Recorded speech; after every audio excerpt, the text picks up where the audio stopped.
Welcome to the Empowa podcast. My name is Glen and I'm the sustainability architect here at Empowa. On today's episode, we'll be joined by Glen, the co-founder of Empowa. So Glen, how's it going? Yeah, good on yourself. Thanks, man. You're not too bad. So on today's agenda, we've got to primarily focus on the Project Catalyst proposal that we had for Fund5. So firstly, we want to provide, firstly, thank you for everyone who supported and voted for us. We managed to get funding for that. So big shout out to you guys, really appreciate it. And secondly, because we did receive funding, I think it's important for us to come on here and provide an update on where we're at the moment and what our near-term roadmap is. So that's, I guess, why we're here today. So maybe I can pass the mic on to you, Glen, for an intro, maybe an overview first of what the Project Catalyst proposal was, the challenge, the proposed solutions, and then we can break that down from there. Sure. So I think in terms of the overall Empowa project, is because it's a real fire project, we're trying to balance two sides of the coin, if you like. It's the real world and the crypto world.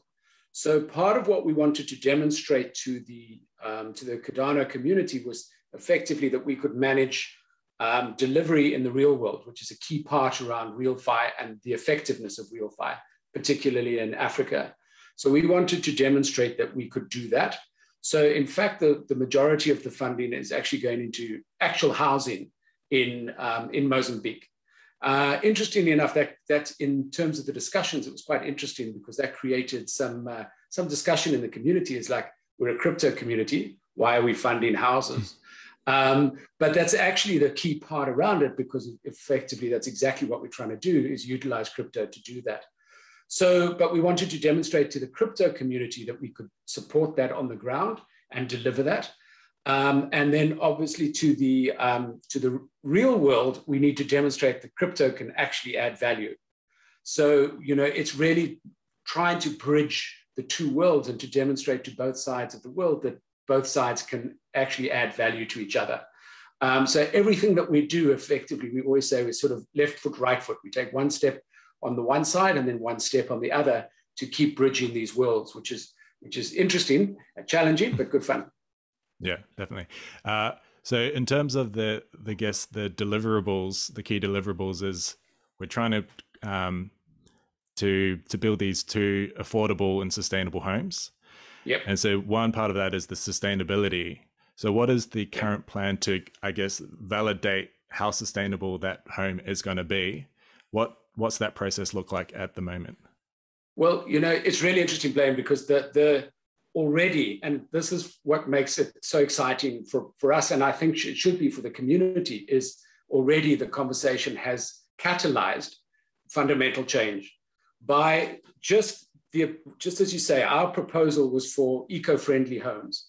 And by talking to Casa Real, our delivery partners in Mozambique, by enabling this to, this funding to become available, we've initiated a whole new discussion around sustainability, eco-friendly, the path to, the path, let me try that again, the path to carbon neutral, so that we've initiated that whole discussion. And what's come out of it is, in fact, that we started looking at the EDGE, which is in fact a IFC, which is the private sector arm of the World Bank.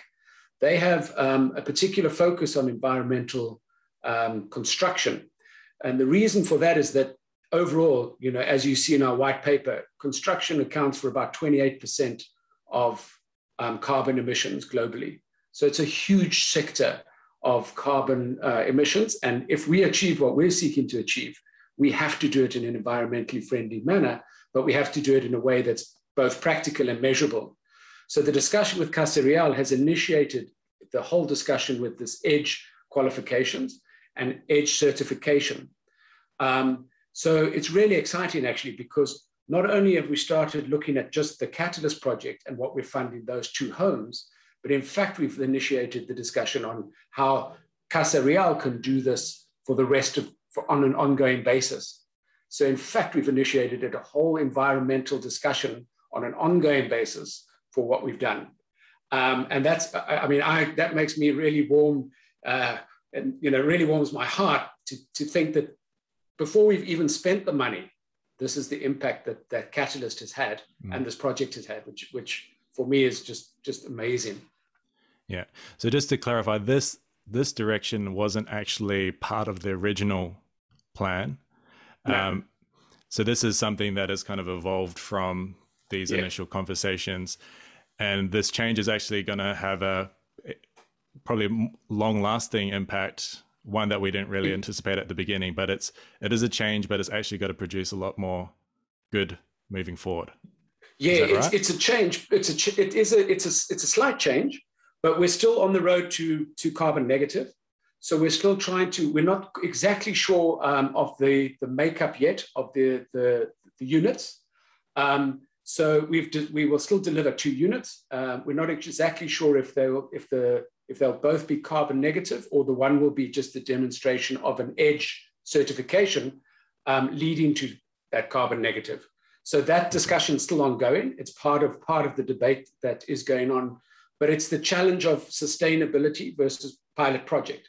So what we're balancing is the effectiveness of the pilot versus the effectiveness of the ongoing sustainability and impact that we could have. So that debate we're still having. And in fact, we've got a meeting tomorrow with both the carbon negative supplier and Casa Real. We've got a meeting tomorrow to try and get to some finalization of that. But that's the work that's been ongoing. Mm-hmm. In terms of the roadmap, at least for the near term, what does that look like for Empowa? So right now it's to deliver those 2 units. Our objective being to deliver them by COP26. We want to try and get that done by November. Not sure if we're going to make that because obviously they're practical realities, but to get that on the ground, which is part of, obviously that's Catalyst. And we also said we would produce the NFTs to demonstrate that we can do the crypto side of that equation, if you like. So that's our immediate short-term objective. The medium-term objective is then to do the ISPO. So we're looking to do an ISPO to raise funds for us to develop the platform. And part of this for Catalyst for us was to demonstrate to to demonstrate to the community that we have the capability to deliver on both sides of the real fi, and then to be able to go from an ISPO perspective for least risk to say, please contribute to the development of this platform, and that we can take this whole concept and project further. Yeah. And with the NFTs, is there going to be some option to, I guess, support some of the early Project Catalyst supporters? Can you maybe elaborate on what that looks like? Yeah, absolutely. So we're going to do an NFT launch, which will just be for what we've called founders. So founder members. So it's exactly that. It's almost a pilot. It's our NFT pilot, if you like. Part of that was that we undertook to give some to Catalyst members. There's still some debate going on around that because around privacy, etc. So that discussion is also ongoing. But to give some to Catalyst members, which was just an airdrop, but for others, it's to become founder members of this community as real support, and to get the first NFTs that we release as part of this project, and to be really part of the pioneering stuff that we're doing. Mm. Yeah, on the pioneering, this is early days for Empowa, and there's a lot that we're trying to achieve. So if you're wanting to follow this journey and join the Empowa community, how can they connect with us, Glen? What are some places they can connect with us? Yeah, the usual social media channels, but on the website particularly, there's a registration whereby you can register interest for what's upcoming. There's the Telegram channels, Empowa_IO. There's the Twitter handle is the same. So we're on Twitter, Telegram, the usual social media channels, and welcome people to join our journey. Definitely. And to keep things simple, we'll add all these links as well down below in the description. But this has got to be the first of many podcasts. So definitely feel free to subscribe. There's got to be a mixture of updates like this, so you can keep up to date with specifically what we're kind of doing at the moment with Empowa. Then we also want to kind of diversify a bit and speak to different people that are related to what we're doing, and dive more into detail with certain speakers and their kind of niche as well. So yeah, definitely welcome everyone to join our community and to subscribe. And yeah, hope to see you guys in the next video. Yeah, thanks, Blaine. And once again, thanks, a huge thanks to the community to kickstarting this process, because I think this is a very exciting journey, a very exciting impact that we can have.